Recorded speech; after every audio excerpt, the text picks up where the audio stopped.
বাবা, তোমার ছোট মেয়েটি আর ছোট নেই বাবা। অনেক দায়িত্ব পালন করতে শিখে গেছে।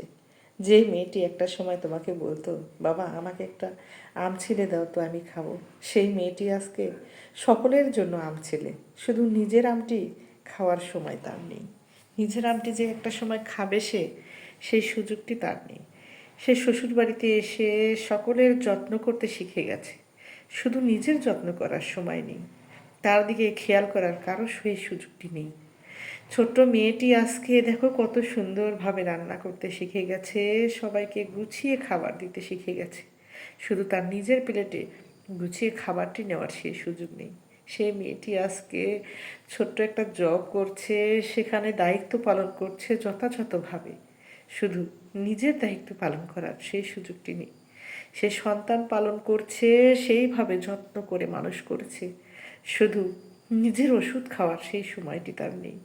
তার একটি শখ নেই, কোনো আহ্লাদ নেই। ছোট ছোট শখগুলো ছিল, সেগুলোও পূরণ করার জন্য কেউ দায়িত্ব নেয় না।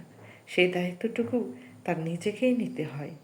সে ভেবেছিল হয়তো বাবার বাড়িতে সব আশাগুলো হয়তো একটা দিন পূরণ হবে। বাবার সেই ছোট্ট সংসারে 4 ভাই বোনের সংসার, যেখানে সব আবদারগুলো পূরণ হয়নি। ভেবেছিল বাবার বাড়িতে না হলেও হয়তো স্বামীর কাছে এসে স্বামী হয়তো তার ছোট ছোট স্বপ্নগুলো পূরণ করবে। কিন্তু না, সেটাও হয়নি। কারণ স্বামীর বাড়িতে তার সংসার গোছাইতে গোছাইতে সবার দিকে খেয়াল রাখতে রাখতে তার শখগুলো কখন মাটির নিচে চাপা পড়ে গেছে, সে কথাটা সেই ছোট্ট মেয়েটি তোমার নিজেও জানে না। সে হয়তো কখনো সেভাবে ভেবেই দেখেনি যে হয়তো একদিন আমার সকল স্বপ্ন, শখ সব কিছু মাটির নিচে চাপা পড়ে যাবে, কেউ হয়তো দেখবে না। এই ছোট্ট মেয়েটি একটা দিন স্বপ্ন দেখেছিল যে বাবার বাড়ি থেকে গিয়ে কোথাও যেন মহারানী হয়ে থাকবে।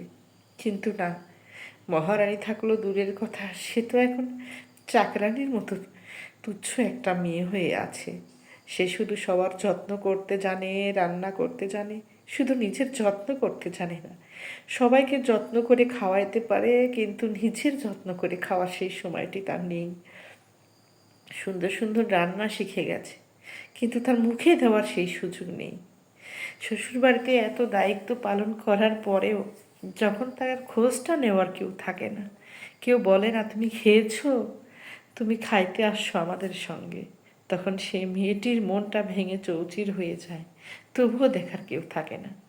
সেই মেয়েটির নিজে রান্না করতে গিয়ে হাত পুড়ে যায়, তবু মলম লাগার কথা তার খেয়াল থাকে না।